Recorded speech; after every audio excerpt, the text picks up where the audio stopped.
대한민국 방산시장의 총력전이 시작됐습니다. 한국 방산시장이 지속성장을 하기 위해 유럽 시장과 미국 시장을 공략해 수출을 확대해야만 하는데요. 이를 위해 현재 한국은 한미 상호군수 조달협정 체결, 그리고 오커스 국가들과의 전략적 협력 관계 구축에 사활을 걸었습니다. 세계 군사 매체들은 한국 방산의 장악력과 철두철미함에 혀를 내두르며 한국 방산 수출의 확대는 기정사실이라는 보도를 쏟아내고 있는데요. 그런데 한국 방산의 유럽 진출에 허벅지를 꼬집으며 눈물을 삼키는 나라가 있습니다. 바로 노르웨이입니다. 노르웨이는 얼마 전 대한민국을 역대급 스캔들에 휘말리게 만든 장본인인데요. 한국 뒤통수를 후려갈기며 노르웨이 차기전차 사업의 레오파르트 2를 선정했었죠. K2의 긍정적인 지표가 우세했고 레오파르트 2와 동등 혹은 그 이상의 성적을 기록했기에 황당한 결과에 실망하신 분들이 꽤 많으실 텐데요. 그런데 심지어 얼마 전 충격적인 폭로가 나왔습니다. 노르웨이의 레오파르트 2 도입에 심각한 방산 비리가 연루되었을 가능성이 제기된 건데요. 오죽하면 군사 전문가들 대부분이 노르웨이 결정에 극심한 정치적 압박이 있었을 것이라고 추정했습니다. 그런데 여기서 흥미로운 건 정확한 의도는 알 수 없지만 노르웨이 덕분에 한국에게 초대박이 득이 점쳐지고 있다는 것인데요. 그래서 오늘은 독일이 레오파르트 2를 선정하게 만든 비겁한 방법과 그럼에도 불구하고 대한민국과 K2 우표가 웃고 있는 이유에 대해 알려드리겠습니다. 지난 1년간 쾌속 질주를 이어나가고 있는 K방산이지만 노르웨이 전차 수주전에서는 아쉽게 실패했었는데요. 노르웨이 현지에서 진행된 테스트에서 레오파르트 2 A7을 상대로 K2 우표 전차가 우세를 점했다는 소식까지 전해졌었기에 아쉬움은 더 컸었죠. 그런데 노르웨이 방산물자청에서 K2가 왜 탈락했었는지 테스트의 정확한 결과는 어땠는지를 K2 전차의 제조사인 현대로템에 디브리핑하는 자리를 마련해 주었다고 합니다. 공개된 평가 비교표에 따르면 전차의 순수한 성능에 있어선 K2 전차와 레오파르트 2 A7이 동등하다는 결과가 나왔습니다. 여기에 레오파르트 전차와 비교해 뭐 하나 뒤처지는 것이 없었다는 코멘트까지 덧붙였다고 하는데요. 특히 가장 주요했던 기동성 측면에서 K2의 기록은 눈 위에 둥그레질 정도였습니다. 그도 그럴게 대한민국과 마찬가지로 노르웨이는 국토 72%가 산악지대로 이루어져 있습니다. 스웨덴으로부터 노르웨이가 분리 독립하면서 대부분 쓸모없는 산지만 영토로 인정받았기 때문인데요. 게다가 남북으로 1700km나 뻗쳐있는 특이한 국토 때문에 구불구불한 해안선 총 길이가 무려 8만 3000km를 넘습니다. 이로 인해 한 나라 안에 온갖 기후가 뒤섞여 있어 해안가와 내륙지대의 기온 차이가 수십 도 이상이 나기도 합니다. 예를 들어 노르웨이의 최북단 도시 호닝스보그는 북극권 안쪽에 있지만 서한 해양성 기후의 영향을 받아 1에서 2월 평균 기온이 영하 4.5도 안팎에 불과합니다. 1년 내내 기온이 늦가을과 초겨울 수준에서 머무는데요. 하지만 여기서 해발 고도가 단 1000m만 상승해도 1월 평균 기온이 영하 10도로 폭락합니다. 심지어 노르웨이에서 가장 추운 도시 카라쇼크는 1월 평균 기온만 영하 15.4도에 육박하고 가장 추웠을 때는 영하 51.4도까지 떨어진 전적이 있습니다. 이는 노르웨이 기상관측 역사상 가장 추웠던 기록인데요. 재밌는 건 호닝스보그와 카라쇼크가 기껏해야 170km밖에 차이 나지 않는다는 것입니다. 그런데도 기후 환경은 하늘과 땅 차이인데요. 노르웨이에서 운용되는 무기체계는 이처럼 너를 뛰는 복잡한 기후 환경에 모두 대응할 수 있어야 합니다. 여간 까다로운 조건이 아닌데요. 그러나 이것이 다른 나라에는 어려울지 몰라도 대한민국에는 아주 익숙한 조건이었습니다. 지형이 험하기로서는 세계 어느 나라와 비교해도 꿀리지 않는 데다 애초에 K2 우표는 극한의 환경에서 운용을 염두에 두고 설계되었습니다. 일례로 K2의 국내 저온 시동시험은 영하 32도에서 32시간 동안 안정화 단계를 거치며 진행되었는데요. 물론 기존에 운용되었던 만큼 레오파르트 2 또한 이 정도의 극한 환경에서도 무리 없이 운용할 수 있겠지만 K2의 시험 통과는 뜻밖의 일이었습니다. 심지어 산지주행, 설원주행 등 다양한 환경에서 K2는 레오파르트 2 이상의 성적을 기록한 것으로 알려져 있는데요. K2는 레오파르트 2와 동일한 1500마력 엔진을 사용하고 있지만 무게는 10톤이나 가볍습니다.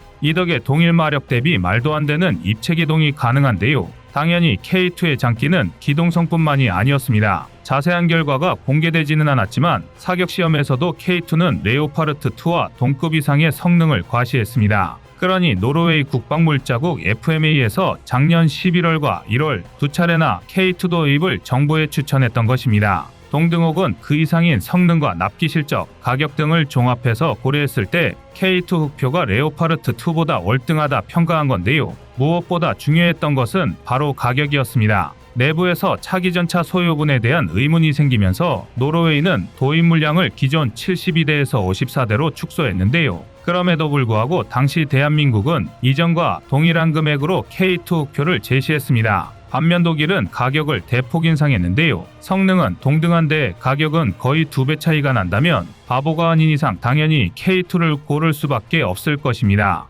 여기서 끝이 아닙니다. 군사 전문가들이 노르웨이의 K2 흑표 도입을 상당히 유력하게 본 이유 중 하나가 바로 현대로템과 콩스버그의 방산협력 합의서 체결이었는데요. 당시 현대로템은 K2, K808 등의 콩스버그의 원격 무장 장치, 디지털 통합 시스템 등을 탑재하는 연구를 함께 진행 중이었습니다. 게다가 일부 기술 이전과 현지 생산까지도 검토 중이었는데요. 장기적으로 보면 노르웨이가 전차 자체 개발에 기틀을 마련할 수 있었던 귀중한 기회였던 셈입니다. 그런데 노르웨이 정부는 이 모든 이득을 발로 차고 굳이 독일의 레오파르트 2 A7을 선택했는데요. 그런데 이에 대해 충격적인 이야기가 있었죠. 노르웨이 군사매체에 따르면 노르웨이 방산청은 테스트 결과를 근거로 지난해 12월 22일과 올해 1월 10일에 노르웨이 국방부의 최종 승자는 K2라고 2번이나 서면으로 보고했었다고 합니다. 하지만 선택을 받은 전차는 결국 레오파르트 2 A7이었죠. 노르웨이 국방부에서는 여러 사안을 종합적으로 판단한 합리적인 선택이라고 밝혔지만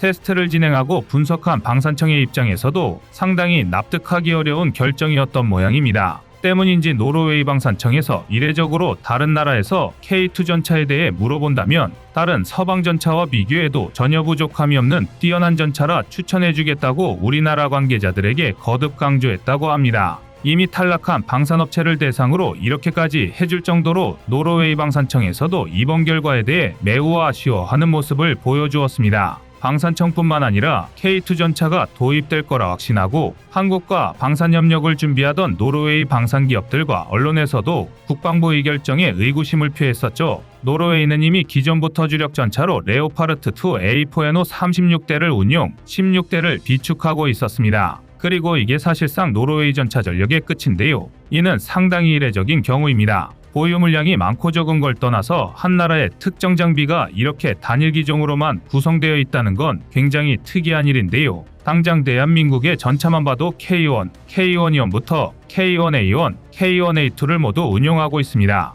여기에 비록 후방 예비부대 기준이긴 하지만 M48A5K 패트는 아직도 현역이고 불곰 사업으로 40여 대의 T-80U를 보유 중인데요. 그러면서도 질적 주력으로는 K2 표를 운용 중입니다. 상당히 복잡하다고 생각하실 수도 있지만 이쯤이면 간소한 편입니다. 반면 노르웨이는 레오파르트 2 단일 기종인데다 개량형도 없이 A4NO 사양만 깔끔하게 운용 중이니 신기할 만도 한데요. 더군다나 노르웨이는 북유럽이긴 해도 러시아와 직접 국경을 맞대고 있는 나라입니다. 그리고 동시에 1949년 나토 창설 멤버이기까지 한데요. 이런 나라가 미국은 물론 소련의 영향도 받지 않았다는 건 특기할 만한 사실입니다. 게다가 1970년대 북해에서 유전이 발견되면서 경제적으로도 굉장히 풍요로운 나라가 되었음에도 전차를 자체 개발하지 않았다는 건 자주국방에 기치를 건 대한민국 입장에서 이해하기 어려운 결정이기도 합니다. 그러나 어찌되었든 그렇기에 노르웨이의 차기 전차 도입은 사실상 이미 결과가 결정된 사업이었습니다.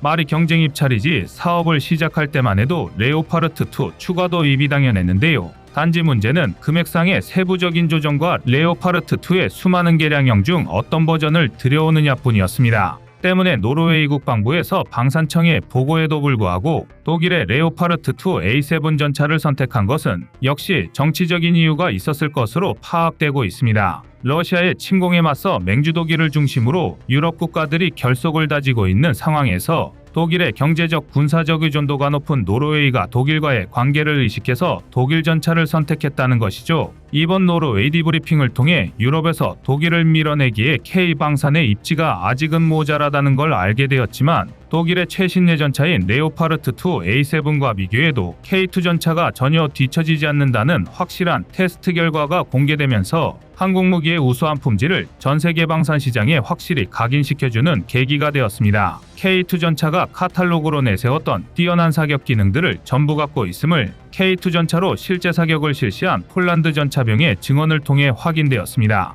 대량 주문으로도 모자라 상품 무기까지 꼼꼼하게 남겨주는 폴란드만한 우수 고객이 없는 것 같네요. K2 전차에 대한 찬사가 이어지는 가운데 K2 전차의 제조사인 현대로템은 올해 1분기 역대급 실적을 달성하며 K방산의 선두주자에 섰는데요. 올해부터 K2 전차를 폴란드에 인도하기 시작하면서 전차 수출 실적이 지난해 1분기 27억 원에서 2,361억 원으로 약 8,800% 증가한 것으로 나타났습니다. 이뿐만 아니라 하나에어로스페이스, 카이, LIG 넥스원 등 대한민국을 대표하는 방산기업들이 역대급 실적을 갱신하며 대한민국 방산의 전성기를 이끌어가고 있습니다. 따라서 노르웨이 수주 실패에도 국방부에서 오히려 한국 전차의 수출 전망은 더욱 밝아졌다며 대한민국 방산의 앞길은 장밋빛으로 물들어 있다고 자신하는 이유가 있었던 것이죠. 세계 최고의 성능, 최고의 품질, 최고로 합리적인 가격을 갖춘 한국 무기들로 한국 방산이 세계 최고가 되는 그날까지 멈추지 않고 달려갈 수 있도록 열렬한 응원을 보냅니다. 이상 꺼리튜브의 두 번째 미션이었습니다.